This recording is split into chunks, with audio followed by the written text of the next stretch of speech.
When I was a young when I was a kid, I used to watch the news with my dad. My dad would always he'd have the local news on, but he loved CNN. So we'd watch the American news all the time, and I would just sit there and I'd just be like, just kind of eating up all this news. I loved watching it. And there's a story, I just remember this particular story that came up about, it was in 1997, so I was 11. Oh, no, I was not 11. I was 13. I was 13 years old. And a particular story about this religious group called Heaven's Gate. Now, Heaven's Gate was led by a man named Marshall Applewhite. This is, he's like a grandpa, okay? He's like a grandpa. Very, very weird. Marshall taught his followers that they could transform themselves into immortal extraterrestrials, aliens. And that one day they would ascend. They would ascend to heaven on a UFO. And he taught that the UFO was traveling behind, and I think it's called the Hale-Bopp comet. Can I get a confirmation? That's how you say it, right? Hale-Bopp? The Hale-Bopp comet that was passing on March 26, 1997. Where's that? Okay. So on that day, all his followers got together and they organized a mass suicide. They ate this poison, then they suffocated themselves by putting plastic bags around their heads. Now, if you see from the picture here, every one of them was covered by a purple blanket, and they all wore Nike shoes. Wow, dying in style.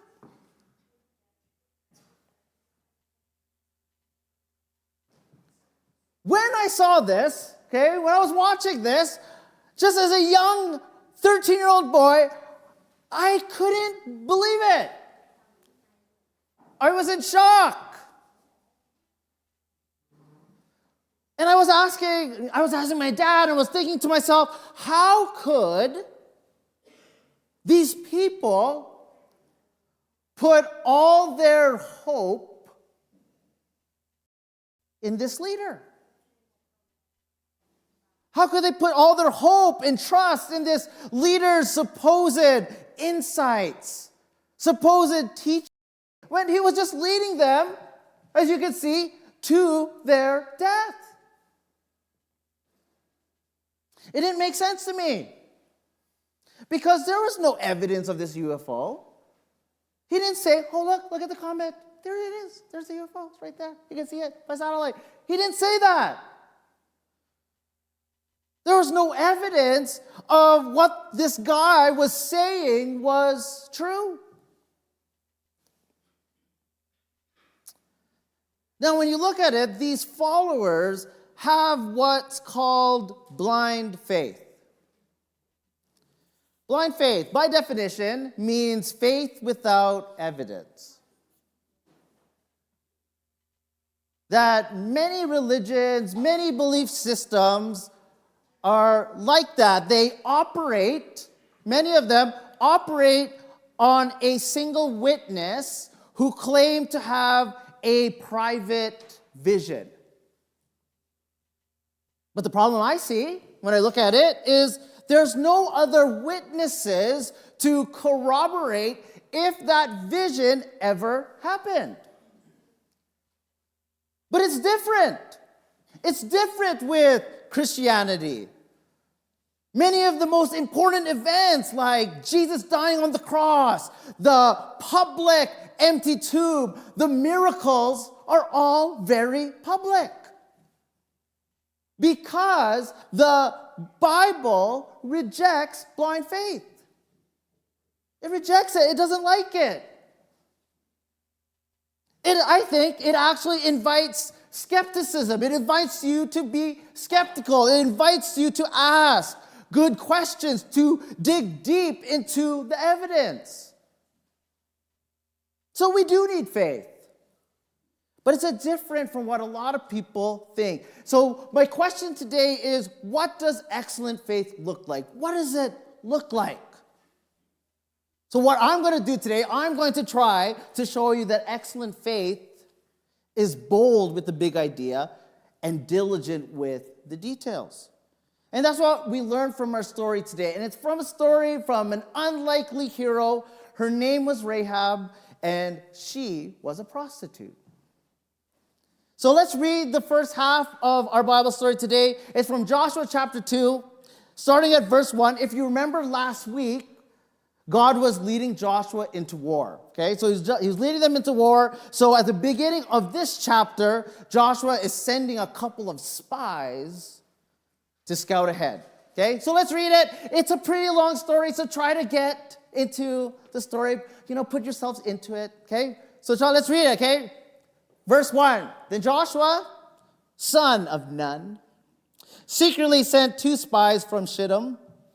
Go look over the land, he said, especially Jericho. So they went and entered the house of a prostitute named Rahab and stayed there. The king of Jericho was told, look, some of the Israelites have come here tonight to spy out the land. So the king of Jericho sent this message to Rahab, bring out the men who came to you and entered your house, because they have come to spy out the whole land. But the woman had taken the 2 men and hidden them. She said, yes, the men came to me, but I did not know where they had come from. At dusk, when it was time to close the city gate, they left. I don't know which way they went. Go after them quickly. You may catch up with them. But she had taken them up to the roof and hidden them under the stalks of flax she had laid out on the roof. So the men set out in pursuit of the spies on the road that leads to the fords of the Jordan. And as soon as the pursuers had gone out, the gate was shut. Before the spies lay down for the night, she went on the roof and said to them, I know that the Lord has given you this land, and that a great fear of you has fallen on us, so that all who live in this country are melting in fear because of you. We have heard how the Lord dried up the water of the Red Sea for when you came out of Egypt, and what you did to Sihon and Og, the 2 kings of the Amorites east of the Jordan, whom you completely destroyed. When we heard of it, our hearts melted in fear, and everyone's courage failed because of you. For the Lord your God is God in heaven above and on the earth below. Now then, please swear to me by the Lord that you will show kindness to my family, because I have shown kindness to you. Give me a sure sign that you will spare the lives of my father and my mother, my brothers and sisters, and all those who belong to them, and that you will save us from death. The first thing we learn from our story is that excellent faith is bold with the big idea. With the big idea. It's bold. When I was in grade 5, 10 years old, my school organized a skiing field trip for 2 days. The first day, as you can imagine, they taught people the basics and the fundamentals of skiing. Okay, like you got to put your boot in or whatever. They taught all those things. The problem was I missed the first day of the skiing trip because I was sick. I was not feeling good. So on the second day, I had to try to catch up. It was really hard. Has anyone gone skiing before? I thought it was hard. The first time I put my boot in my ski, I kept sliding like this, and I couldn't put the other one in, and then I kept falling. But when I fell, I couldn't get back up. It was difficult for me. So after a few times doing this, a few test runs on the bunny hill. Do you still have the bunny hill at COP? Oh, that's good. That's good, because we need it. But the bunny hills, it's supposed to be easy, right? So I go on the bunny hill, and everything is, I'm starting to get the hang of it. Do they still teach you where you have to put it kind of like in a V shape? Has anyone? I don't know. But I just remember doing this, and I started to get the hang of it. So I thought to myself, well, man. And I would always look at my friends, and they would always go up the gondola. Is the gondola still there? Okay, good. I haven't been. It's been grade 5. I was 10 years old. That was 30 years ago. Man, dang. So I followed them onto the gondola to go up. And they were like, David, you should probably get off the halfway point. Is our halfway point still there? Yeah? Anyone know? I just want to know. So I've never been. But when we went up, you can get off the halfway point, and it's easier. It's easier. And my friends were like, okay, you should get off. And I'm like, no, I'm David Cade, darn it. I am brave. I'm bold. I could do this. So I went all the way up to the top. And I got off, and my friends were like, you go first. Okay, I'll go first. But when I looked up, it was so scary. And I don't know, I'm like, oh my gosh. But I don't want to look like a wimp to them and stuff because you know what? I'm brave. So I went, and it was so fast.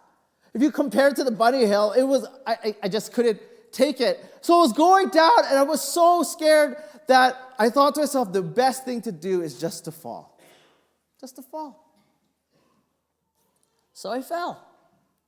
I fell on my side, and I just slid down the hill for the whole time till I got to the bottom of the hill. And that's it.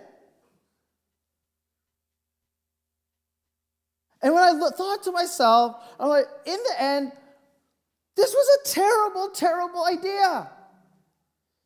It didn't matter the amount of courage that I had. It didn't matter if I was brave. It was the wrong kind of courage. My idea could have gotten me seriously injured, or I could have been dead. When we look at the Bible story, Rahab, she's taking a big risk, but she's showing us the right kind of courage. That there's a right kind of courage, and it's that type of courage that is committed to the right idea. Not the wrong idea, but committed to the right idea. And in our story, we see Rahab, and she's a Gentile, okay? She's a Gentile, and she makes a choice of what God to follow. Now, back then, everyone was religious. The people of Jericho would have worshiped Canaanite gods. They thought the Canaanite gods had power.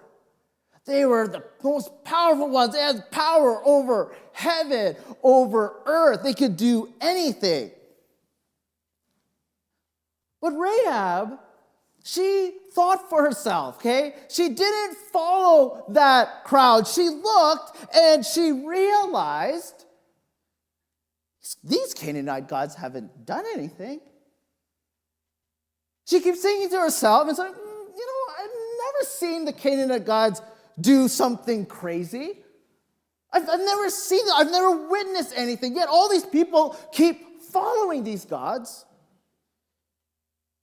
But then when she thinks of Yahweh, when she thinks of the God of the Israelites, it was different. It was different. She told the spies in verse 10, verse 11, she said, we have heard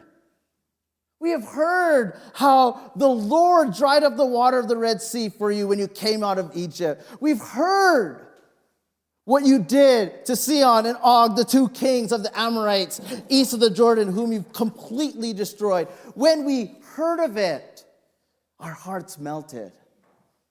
Our hearts melted. They melted in fear, and everyone's courage failed because of you.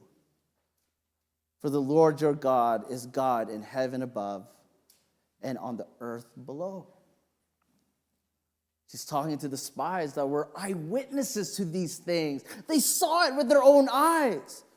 Everyone knew Yahweh was different.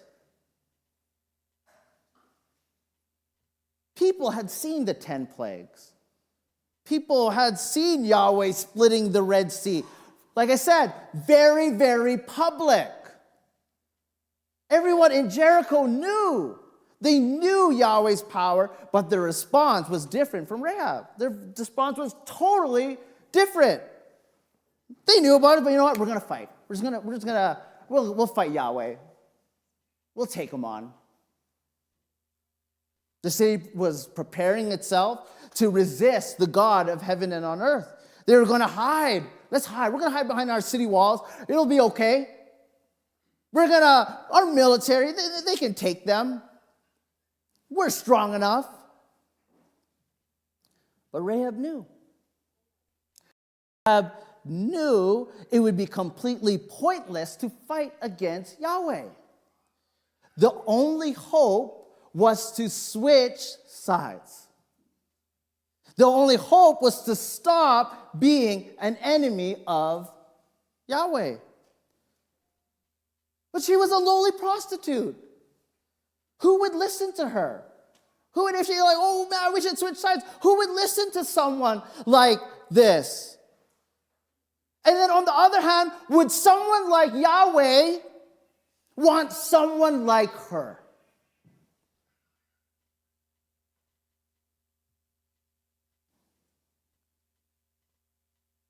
Because I know people would say, look at her past. Look what she's done. She probably thought she wasn't worthy. Some of you here today think you're not worthy. You look at your own past. You're like, oh man, I've done this, I've done that. So why would this God want me? But with Rahab, she still decided to try despite her past. Because she knew her only hope was to try, to join the side of Yahweh. But how? Like, how does she do this? And in the most amazing coincidence, there's air quotes, God's grace, a couple of Hebrew spies just wander into her house. Just out of nowhere, they just come. And so she sees the opportunity to save the lives of these spies. And it's a big risk. She's going against her own countrymen. She's going against the own king. Huge risk. And she asked them in return a favor. That they save her too. And they did. And that's how she saved herself and her whole extended family. The Bible holds this lowly prostitute up as a model of faith. If you ever read Hebrews, she's listed with the heroes of the faith. She's part of Jesus' genealogy. She's an ancestor of Jesus. And she's held up as a person of faith because we can learn from her. If you want the truth of God, if you want to know the truth about God, we need to think for ourselves. We need to think for ourselves. We can't just follow the crowd and believe what they said because so-and-so said this and that. We need to ask, where is the evidence pointing to? Rahab had the reports of the eyewitnesses. She had those reports, and she made a conclusion. Today, we have history, we have philosophy, we have archaeology, we have science, philosophy, all these things that we can make up our own minds to see if this is true. We can verify it and see where all the evidence is pointing to, and we can find. And I really believe we can find and more than enough reasons to believe and follow Jesus with our lives, to bet on him.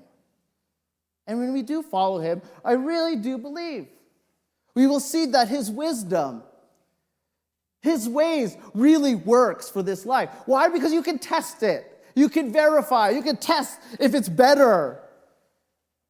Does this way lead to true peace, even in the midst of chaos?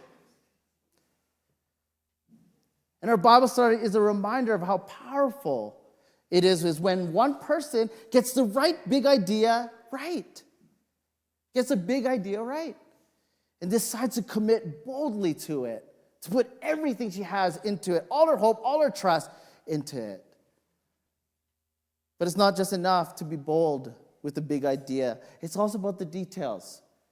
And that leads to my next point, is that excellent faith is also diligent with the details. You got the big idea, but it's also diligent with the details. My son recently got a bunk bed. And when I say recently got, he got it himself. Isaiah bought half. We have these trade-offs. It's like, I want this bunk bed. Well, can you pay half? Because mom and dad can't pay full. So she's like, okay. So he's very good at saving money. So he put half of this, and he paid for half of this, yet he also did not know how to build it. So here we are again, me and Shala, ready to build things. Just like Isaiah has a job now, too. He's a delivery boy. But man, I do a lot of that work as well. And it's kind of funny. He's like, Dad, I'm at school, so can you fold the newspapers for me? I'm like, oh, okay. So I have to do it myself. Even though he gets paid the whole thing. Anyways. But whenever me and Shala build things together, we butt heads. Things don't go well. Things don't go, we just don't see eye to eye. I don't know, I think sometimes I would describe myself more of an instinct type of guy. Like, if I see a picture, I'm like, I know what to do. And I would just do it. Because my instincts are telling me that this is the way. But Shala, she's a bit more of the ones like, she likes to open the first page, and she'd be like, and she would read, "Welcome to the wonderful world of bunk beds." And I'm like, and I'm just like, oh my God, we're wasting so much time. But she reads every detail. She's like, step by step, every detail of every instruction that we have to go. And I'm like, oh man, this is taking longer than it should be. So we're building the bunk bed, and I decide we're just going to skip some steps. We're just going to figure this out because I think I figured this out. So I'm just gonna jump a few steps ahead.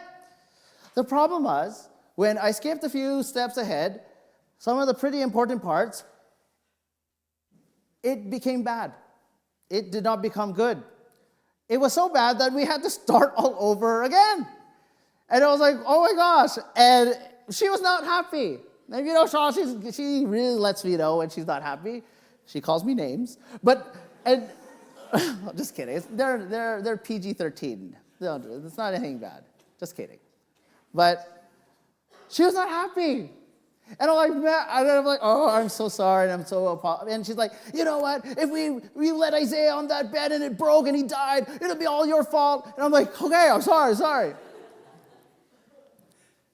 And that's why I'm a pastor. I am not a construction worker. But she was right. The intricacy of the big idea is just important. You want to build, the big idea, the bunker. You want to build it, but the details. You need to have the details right. They matter. They cannot skip those parts. There are many of us here who want to live for Jesus. We do. And I'm like, good on you. Hoorah. Yay. And I'm excited for you. But the problem is, we don't work on the details to make that a reality. Like, I remember starting a church, and yes, very good idea, very great. I think it's great to do something like that. But if you ask me, and maybe some of us that were part of it, I don't know if I had the best plan I don't know the intricacies, the details of planning this church and how it could survive and stuff and helpful and be as best as it can. And if I look back, I'm like, man, I kind of skipped the wisdom part of it sometimes. I was just more like, we're doing this on faith. Let's go. And everyone's like, yeah. And everyone's like going riled up. But then it's just the intricacies of the details. And I don't know, I think it really hurt the church and my family, and it was my fault. But in our big story, you see Rahab, she shows us why it's not enough to just have the big idea right. You also need to get the details right as well. If we read the second half of our passage, I think we really see it here. And she's asking this favor from the spies. But I want you guys to see how detailed she becomes, which is kind of crazy, okay? So let's go. Verse 12. We read the second half of the passage. Read it with me.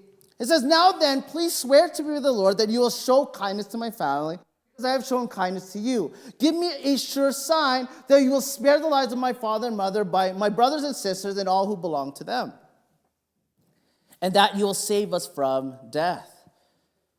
Our lives for your lives. The men assured her, if you don't tell her what we are doing, we will treat you kindly and faithfully when the Lord give us the land. So she let them down by a rope through the window, for the house she lived in was part of the city wall. She said to them, go to the hills so the pursuers will not find you. Hide yourselves there 3 days until they return, and then go on your way.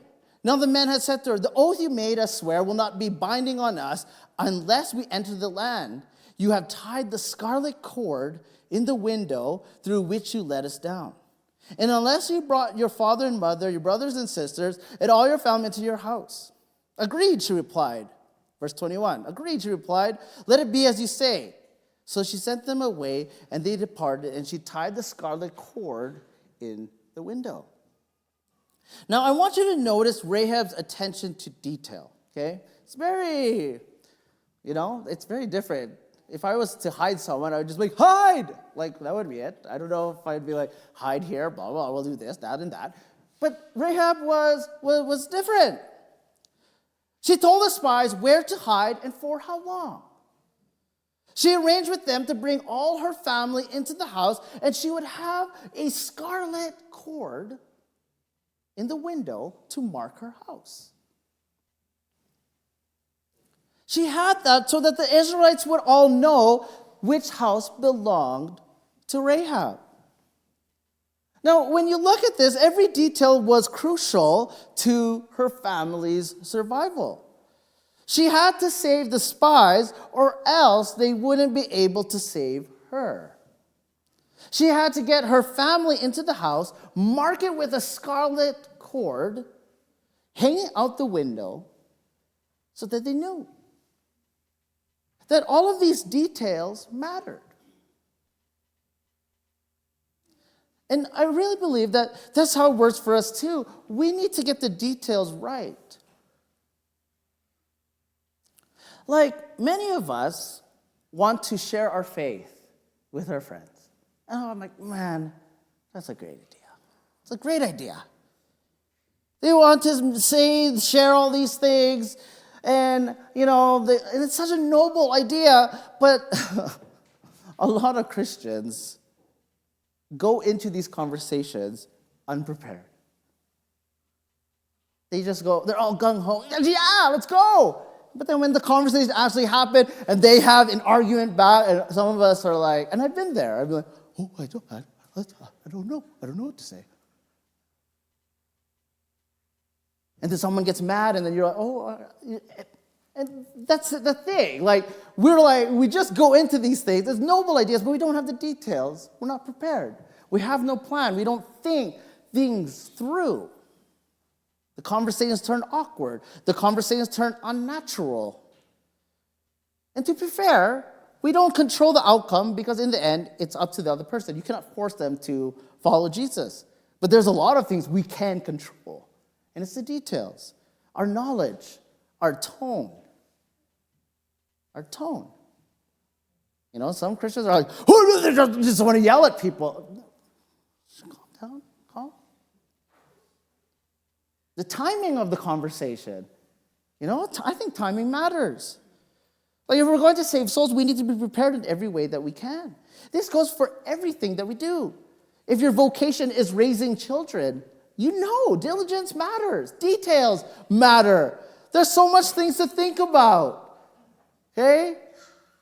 There's so much things to think about. We have to be sharp with the details because it helps so much. Finding a marriage partner. Oh, that's great. That's a great idea. The details matter. You don't just go in there and just grab anyone that you find.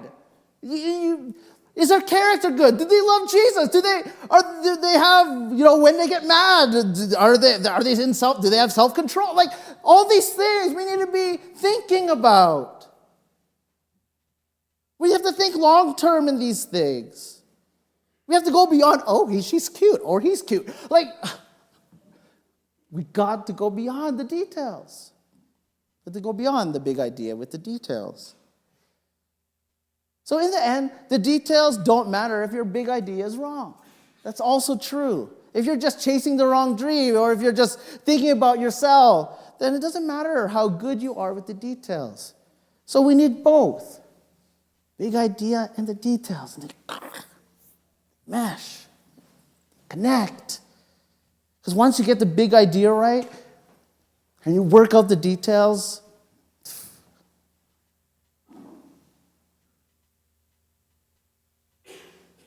and I think that's what Rahab teaches us today.